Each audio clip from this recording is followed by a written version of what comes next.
नमस्कार, स्वागत है आपका ओनली न्यूज 24/7 में। इससे पहले कि हम आपको खबर बताएं, आपसे अनुरोध है कि आप इस खबर को अधिक से अधिक शेयर कर दें।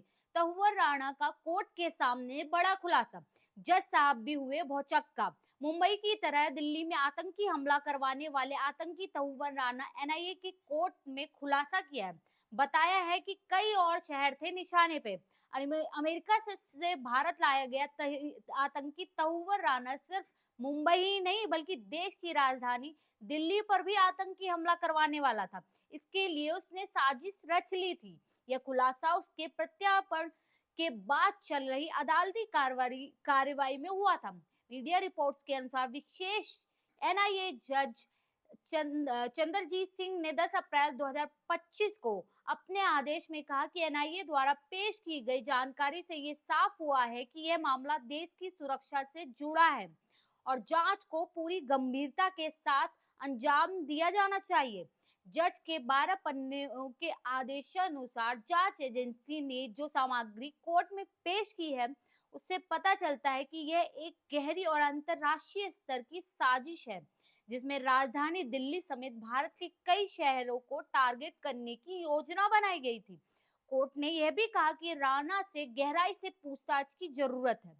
जज ने कहा उसमें गवाहों, जब्त दस्तावेज और फॉरेंसिक सबूतों के साथ आमने सामने बैठाकर पूछताछ की जानी चाहिए ताकि इस साजिश की पूरी परतें खुल सके।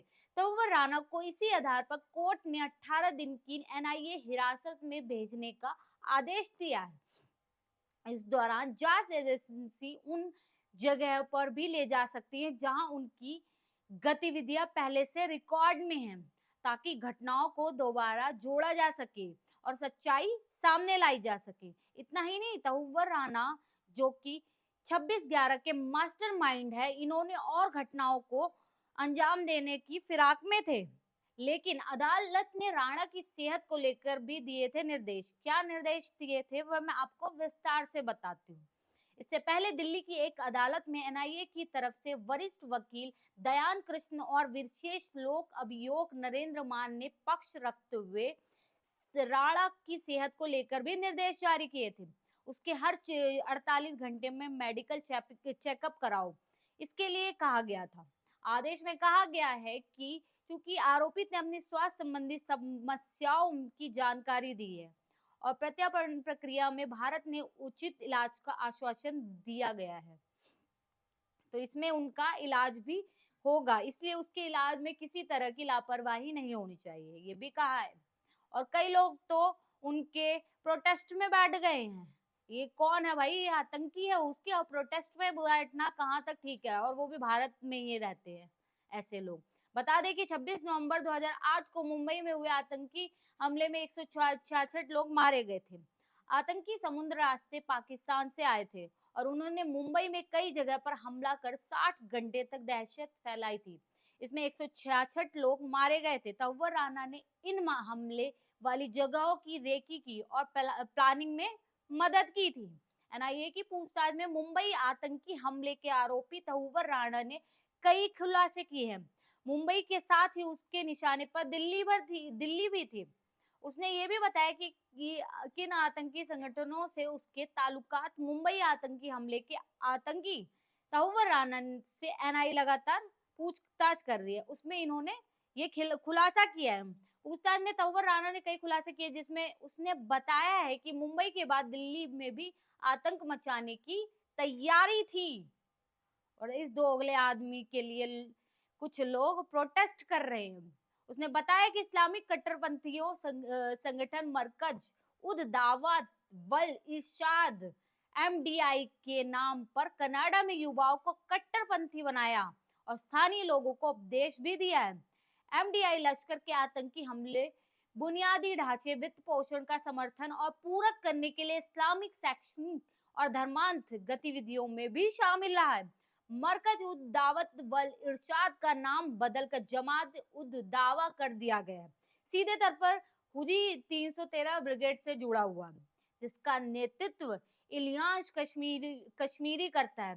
पाकिस्तान आईएसआई और आतंकी वित्त पोषण के माध्यम से कनाडा या भारत में भर्ती और वित्त पोषण में उसकी भूमिका है। राणा ने स्लीपर सेल की रेकी के साथ दिल्ली के विभिन्न चवाड़ हाउस और नेशनल डिफेंस कॉलेज सहित अन्य प्रतिष्ठानों पर भी योजनाबद्ध हमले किए हैं, लेकिन एक एक करके ताकि कोई किसी को ना पहचाने। एनआईए ने न्यायाधीश को बताया था कि तहुवर राणा की लंबी हिरासत को व्यापक व्यापक पूछताछ के लिहाज से आवश्यक माना गया है, जिसका उद्देश्य साजिश की गहरी परतों को उजागर करना है। हमें संदेह है कि मुंबई हमलों में इस्तेमाल की गई चालों का अन्य शहरों में भी अंजाम देने की साजिश थी, जो कि तहुवर राणा खुद खुलासा कर रहा है। जिसके बाद जांचकर्ताओं ने ये जांच की है कि क्या इसी तरह की साजिश कहीं और भी रची गई थी। ये देखना होगा कि और भी कहीं ऐसी साजिश तो नहीं रची गई थी। दुबई कनेक्शन की ओर हो रही है जांच। तहुवर राणा ने भारत में आतंकी हमले के लिए 5 से ज्यादा आतंकवादियों को रसद और वित्तीय मदद मुहैया कराई थी। इससे साफ पता चलता है कि हैंडली को न सिर्फ उसने बल्कि आईएसआई ने भी वित्तीय मदद की है। तहुवर राणा के दुबई संपर्क की भी जांच की जा रही है, जिसने राणा और अब्दुल रहमान साजिशकर्ता में से एक जो की है उसकी मीटिंग तय की गई थी। राणा ने माना है कि उसने हेंडली को बताया था।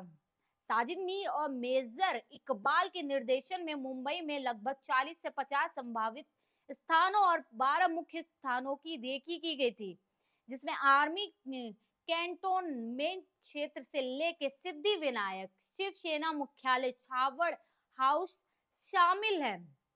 कोडवर्ड और मेल एड्रेस का भी खुलासा किया है और कई खुलासा भी होने बाकी है। जो कि तहुवर राणा को हेंडली की भारतीय उद्यमी गर्लफ्रेंड के बारे में भी बताया था, लेकिन आतंकी हमले से उसका कोई संबंध नहीं पाया गया।